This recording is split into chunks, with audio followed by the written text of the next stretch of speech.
बिस्मिल्लाहिर्रहमानिर्रहीम। अस्सलामु अलैकुम वरहमतुल्लाहि वबरकातुह। सय्यिदिना आदम अलैहिस्सलाम दुनिया के सबसे पहले इंसान थे। आपसे पहले कोई इंसान नहीं था, इसलिए आपको अबुल बशर यानी इंसानों का बाप कहा जाता है। हमारी ज़मीन वो इंसानों से आबाद करने के लिए सय्यिदिना आदम अलैहिस्सलाम को पैदा किया गया ताकि ज़मीन पर ज़िंदगी शुरू हो। आपको अल्लाह ताला ने अपने हाथ से पैदा फरमाया। सय्यिदिना अबू मूसा अशअरी रज़ियल्लाहु अन्हु बयान करते हैं कि रसूलुल्लाह सल्लल्लाहु अलैहि वसल्लम ने फरमाया, अल्लाह ताला ने आदम अलैहिस्सलाम को एक मुट्ठी मिट्टी से पैदा किया जिसे उसने तमाम ज़मीन से जमा फरमाया था। चुनांचे आदम अलैहिस्सलाम की औलाद इस मिट्टी के लिहाज से मुख्तलिफ हुई है।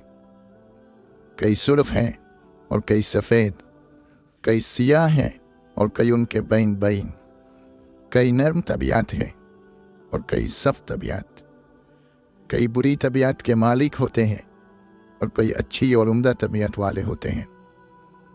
इस मिट्टी को गाढ़ा बनाया, फिर उस गाढ़े से एक सूरत तैयार की। ये सूरत आदमी की थी। फिर उसमें अपनी रूह फूंकी। इस तरह उनमें ज़िंदगी आ गई और वो हरकत करने लगे।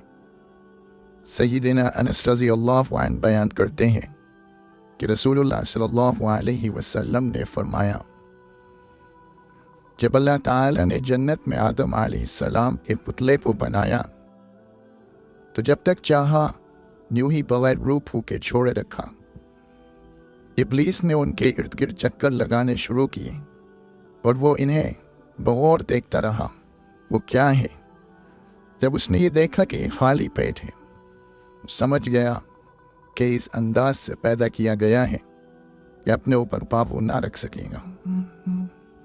अहादीस से मालूम होता है कि आदम अलैहिस्सलाम का कद 60 हाथ था। सय्यिदिना अबू हुरैरा रज़ियल्लाहु अन्हु बयान करते हैं कि रसूलुल्लाह सल्लल्लाहु अलैहि वसल्लम ने फरमाया, आदम अलैहिस्सलाम पैदा किए गए तो उनका कद 60 हाथ था। अल्लाह ताला ने आदम अलैहिस्सलाम को जुम्मे के रोज़ पैदा फरमाया। सय्यिदिना अबू हुरैरा रज़ियल्लाहु अन्हु बयान करते हैं कि रसूलुल्लाह सल्लल्लाहु अलैहि वसल्लम ने फरमाया, बेहतरीन दिन जिसमें सूरज तुलू हुआ जुम्मे का दिन है। इसी दिन आदम को पैदा किया गया, इसी दिन उन्हें जन्नत में दाखिल किया गया और इसी दिन उन्हें जन्नत से निकाला गया।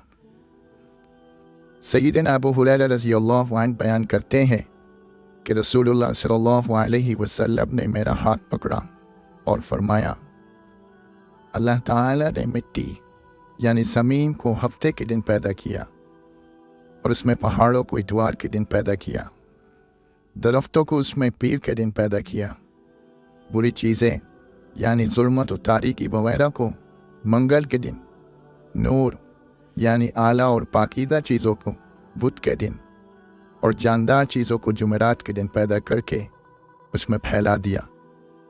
और आदम अलैहिस्सलाम को आखिरी मखलूक के तौर पर जुमे के दिन की आखिरी घड़ियों में अस्र और रात के दरमियान की किसी घड़ी में पैदा फरमाया था। आदम अलैहिस्सलाम को पैदा करने से पहले अल्लाह ताला ने फरिश्तों पर अपना इरादा जाहिर किया। इस बारे में अल्लाह तबारक व तआला फरमाता है, और जब तेरे रब ने फरिश्तों से कहा कि मैं ज़मीन में खलीफा बनाने वाला हूँ, फरिश्तों को ये फरमान सुनकर हैरत हुई। उन्हें अल्लाह ताला के इरादे पर कोई एतराज़ नहीं था। वो फर्मा बरदार मखलूक है, किसी सूरत भी अल्लाह की नाफरमानी नहीं करते। अल्लाह ताला उन्हें जो हुक्म देता है वो बचा लाते हैं, लेकिन वो अपनी हैरत को दूर करना चाहते थे। ये जानना चाहते थे कि इस नई मखलूक को किस मकसद के लिए पैदा किया जा रहा है। इबादत के लिए तो वो कम नहीं थे। उनका ख्याल था कि नई मखलूक ज़मीन में फसाद फैलाएगी, खून बहाएगी।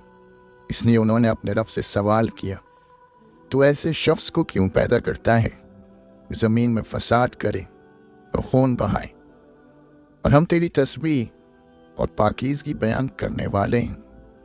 اللہ تعالیٰ نے جواب دیا، جو میں جانتا ہوں وہ تم نہیں جانتی۔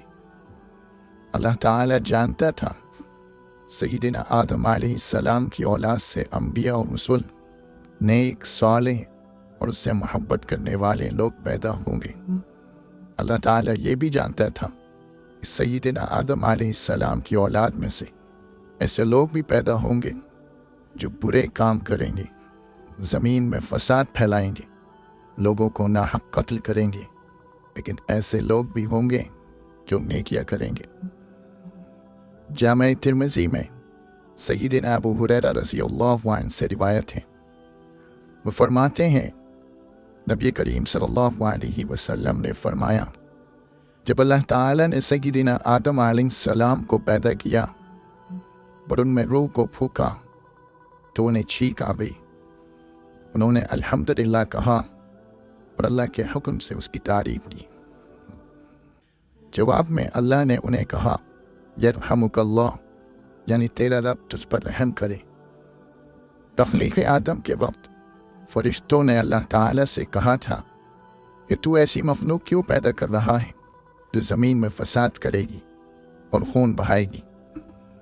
فرشتے چونکہ تخلیق آدم کی حکمت سے ناواقف تھے، اس لیے اللہ تعالیٰ نے ارادہ کیا کہ تخلیق آدم کا مقصد اور فرشتوں پر ان کی فضیلت و برتری واضح کر دی جائے۔ چنانچہ اللہ تعالیٰ نے سیدنا آدم علیہ السلام کو ہر چیز کا نام سکھا دیا۔ قرآن مجید میں اللہ تبارک و تعالیٰ ارشاد فرماتا ہے، اور آدم کو سب کے سب نام سکھلا دیے، پھر ان کو فرشتوں کے سامنے پیش کیا، پھر فرمایا، مجھے ان کے نام بتاؤ اگر تم سچے ہو۔ فرشتوں کے سوائے یا تو زمین میں ایسی مخلوق پیدا کرے گا جو اس میں فساد کرے گی؟ اس سوال میں اس طرف اشارہ تھا کہ وہ آدم علیہ السلام سے افضل ہیں۔ اسی لیے اللہ تعالیٰ نے انہیں بتانا چاہا کہ آدم اس علم کی بدولت جو اللہ نے انہیں دیا ان سے افضل ہیں۔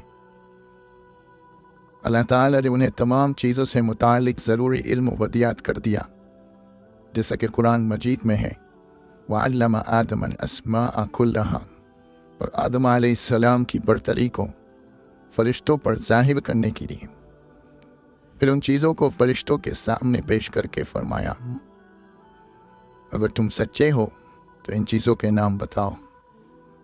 فرشتے ان چیزوں کے نام نہ بتا سکے، وہ خاموش رہے، انہیں پتہ نہ چل سکا کہ ان چیزوں کے نام کیا ہیں۔ آخر انہوں نے عاجزی سے کہا، اے اللہ، تیری ذات پاک ہے، ہمیں تو صرف اتنا ہی علم ہے جتنا تو نے ہمیں سکھا رکھا ہے، پورے علم و حکمت والا تو ہی ہے۔ پھر جب اللہ تبارک و تعالی نے فرشتوں پر آدم علیہ السلام کی برتری کو ظاہر کر دیا تو اللہ تعالی نے سب فرشتوں کو حکم فرمایا، آدم کو سجدہ کرو۔ قرآن مجید میں اللہ تبارک و تعالی فرماتا ہے، اور جب ہم نے فرشتوں سے کہا آدم کو سجدہ کرو تو انہوں نے سجدہ کیا، مگر ابلیس اس نے انکار کیا اور تکبر کیا اور کافروں میں سے ہو گیا۔ فرشتے اللہ کا حکم بجا لائے، سیدنا آدم علیہ السلام کو سجدہ کیا۔ یہ سجدہ دراصل تعظیم کے لیے تھا، اور اس کا حکم بھی انہیں خود اللہ تعالی ہی نے دیا تھا، عبادت والا سجدہ نہیں تھا۔ عبادت والا سجدہ صرف اللہ تعالی ہی کے لیے، کسی اور کے لیے نہیں ہو سکتا۔ اس موقع پر فرشتوں نے سیدنا آدم علیہ السلام کے شان کو جان لیا، لیکن ابلیس یعنی شیطان نے سجدہ کرنے سے انکار کر دیا۔